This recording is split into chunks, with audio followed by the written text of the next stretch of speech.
You can have virtual tools, you can have simulations. All these work fantastic. Now going on to my second part, which fortunately, unfortunately, none of the speakers have touched upon. It's about what we are talking about, early foundation years and the language. One speaker did talk about that. The government is saying that let's have in the foundation early years core subjects being taught in the mother tongue or the local language. Fantastic. Very good. You know what happens? The student will be able to grasp the core subjects, the important things easily in the language that they already understand. Because when the child comes to school, he or she already knows that language. What happens with English? On one side, we are teaching them how to comprehend in English, and the other side, we are teaching them core subjects. How does that work properly? So let them acquire those foundation skills in their mother tongue or local language.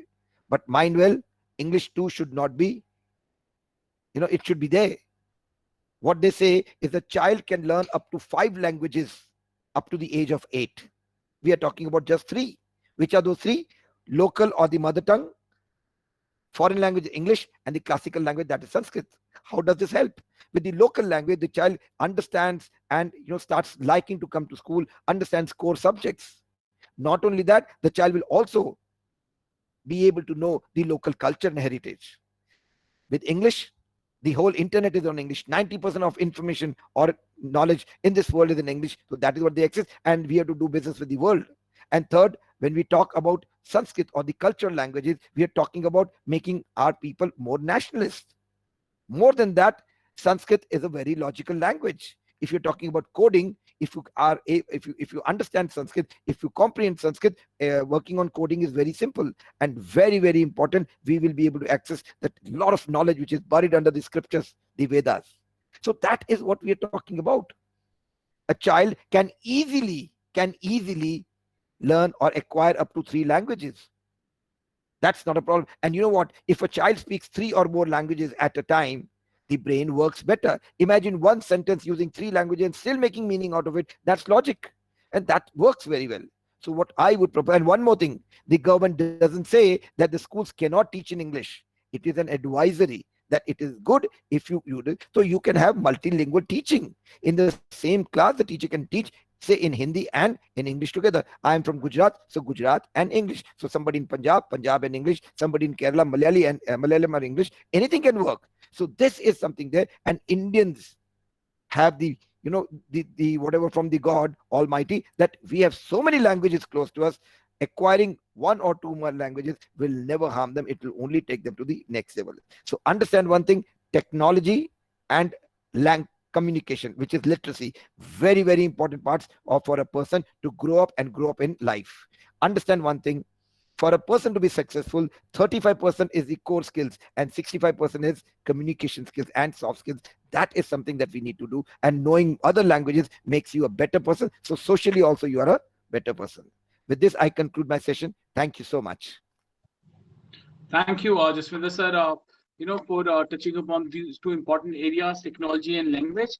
And by looking at the questions we have received from these two parts, we can understand the importance of these two areas. Big thanks for sharing your thoughts, and big thanks once again to all the key speakers, for sharing your wisdom and experience in assessment with us. With this, we come to the last part of the session, which is the question part. I would also request other participants, if you have any question, you can write in the chat box. We'll take those questions. We have already received many questions. I'm going to present these questions to all our key speakers one by one. I would first request Sujata ma'am, if I may present the first question to you. Yes, Rahul, I'm there. Yeah, the question has come from Miss Vinny Abraham. She's a vice principal with the St. Gregorius Senior Secondary School, Kerala. The question is about how can we effectively implement experiential learning mentioned in NEP 2020? Students going through this process, will they be able to get a good score in board exams?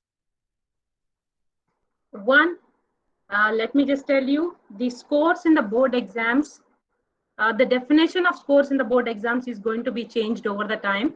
And the contemporary scenario that we are seeing, training the children for assessments, will no longer be in use when the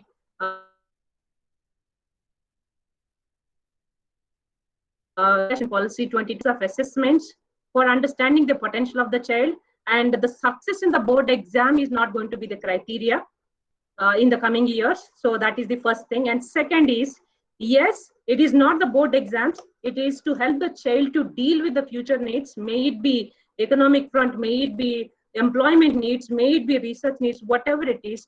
The current system, the devised national education policy has kept the 21st century skills in mind. What is important for us is not to prepare the child for an exam or a competitive situation. He should be able to deal, think critically, act innovatively, solve problems. And these are the major issues that we should be addressing. Yes, if you see the success is defined in terms of 21st century skills, yes, this national education policy has the components in place to provide success to every learner. But board exam success in the contemporary definition is not the manner that we are looking into. I hope this answered the question. Absolutely. Thank you, Sujata ma'am. I would now request Trilok sir, sir, if I may present the next question to you. He's not there. Okay. So I would request Archana ma'am, if I may present the next question to you. Yes, sir.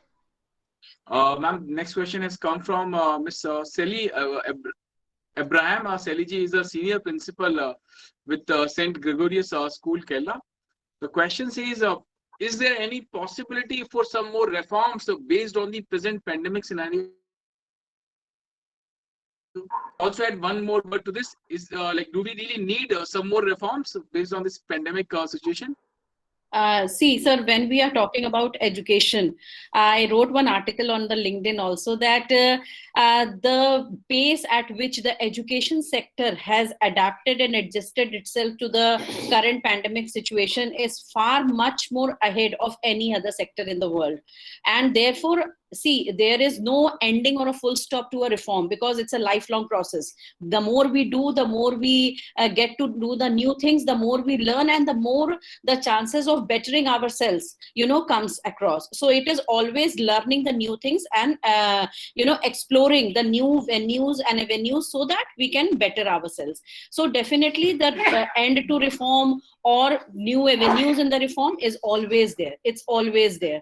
And moreover, what I felt, sir, while listening to all the people and other conversation was that, teachers are definitely means on one day we have just put a lockdown, on the next day we have asked the teachers to go on an online mode. We did not do any formal training for the teachers. We did not do anything, but very means flexibly and very quickly the teachers have adopted and adapted themselves to the new normal of being on an online mode.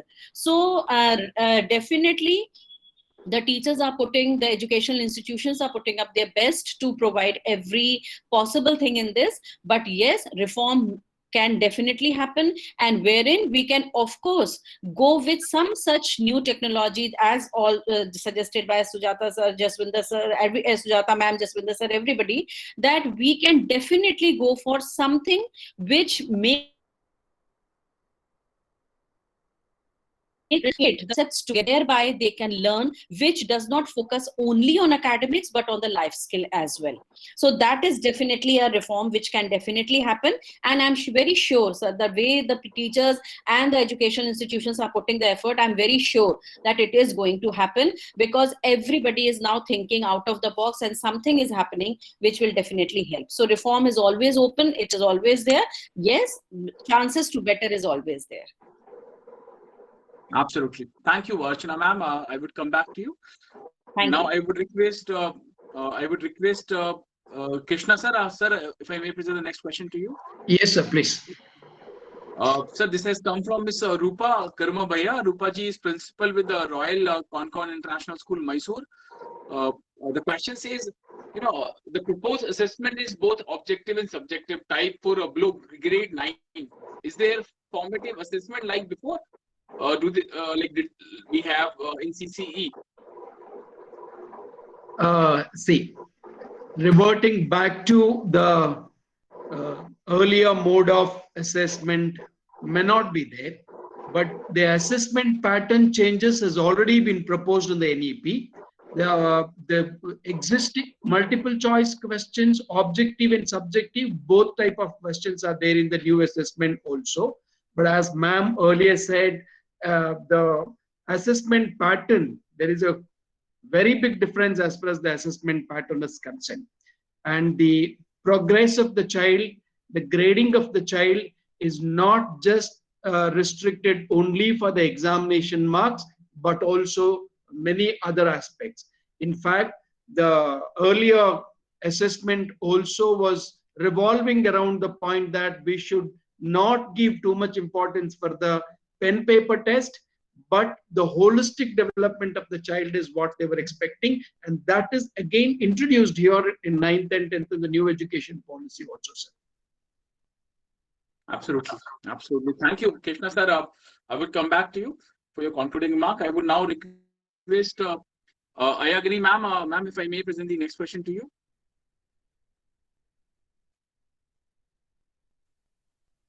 I agree, ma'am. Do we have your presence? I would request any ma'am, if I may present the next question to you. Yes, sir. So, ma'am, this question has come from Ms. Parimala Harish. Parimala ji is vice principal with Law International School, Mysore. The question says, will syllabus for state, CBSE, ICSE, both be same or different? So once again, the question. Question is about the syllabus. Like, are we going to see a same syllabus for all kind of boards, state, CBSE, ICSE, and other boards? So actually, this national education policy developed by the nation. So that's first it is going to implement in CBSE. Actually, the curriculum is same. So as now NCERT is following by all the 3 syllabuses. Curriculum is same. But the curriculum is same. Whenever the NCERT reforms this curriculum and new curriculum is prepared, I think then also all the boards, CBSE, ICSE, state boards, all follow the same curriculum. But CBSE is the main body. I think so, and I think most of the students are studying in CBSE. So first implementation of national education policy is through CBSE. Okay, thank you, sir. Thank you, Annie ma'am. Absolutely. We are going that direction. Now I would request Jaswinder sir, sir, if I may present the last question to you. Yes, sir. Yeah, sir. This question has come from Miss Manju R. Manju ji is headmaster with the Seva Bharati Public School. I believe she's from Kerala. The question says, can we have a comparative analysis of present system and NEP, and what would be the major changes we can see 10 years from now? Oh, okay. See, we are yet to implement NEP, and to think of something beyond that 10 years is may not be the correct way. But since you asked this question, I would want to answer that. 10 years from now, we are going to have schools only for physical meets. It's going to be where you come across and learn people skills. You learn physical, you work on physical education, and you learn on collaborative things. But majority part of the time the child is going to be at home and working on a virtual school. See, if one pandemic has come, this is the beginning of many pandemics to happen, because we have done real bad to our mother earth. So the human race is known to work out ways to survive, and things are going to be very different. So what I see is, I see a virtual schooling university where anybody can connect with everybody and things like that. There'll be virtual assessments and things like that. I am afraid we are going to lose a lot of our social skills. What we learn the most when we go to schools or colleges is how to deal with people, how to deal with situations. Sitting at home, we have got everything which is so very protected, which is not going to be there. And protection is not always good. Students, children need to learn how to survive, how to coexist, how to love, how to have compassion, how to respect. That is something that I'm sure I'm worried about. But I see a virtual schooling system coming in, because parents would be scared of sending kids outside. And you know what? 80% of the work could be done using computers. And I'm only afraid that from social animals will become animals. But that's what I'm scared of. I don't see anything better happening in the coming years. So it's high time NEP has put in that we should bring in social learning and things like that. That's very important. It's okay if you get 10-20% less marks in one or the other subjects, but if your child is a good human, you should celebrate that. So that's something that we should be looking at. Rajulji.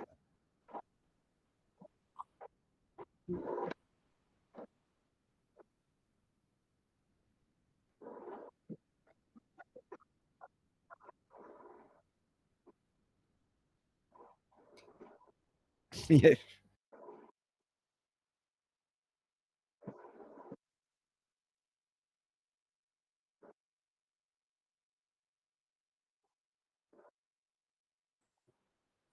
Thank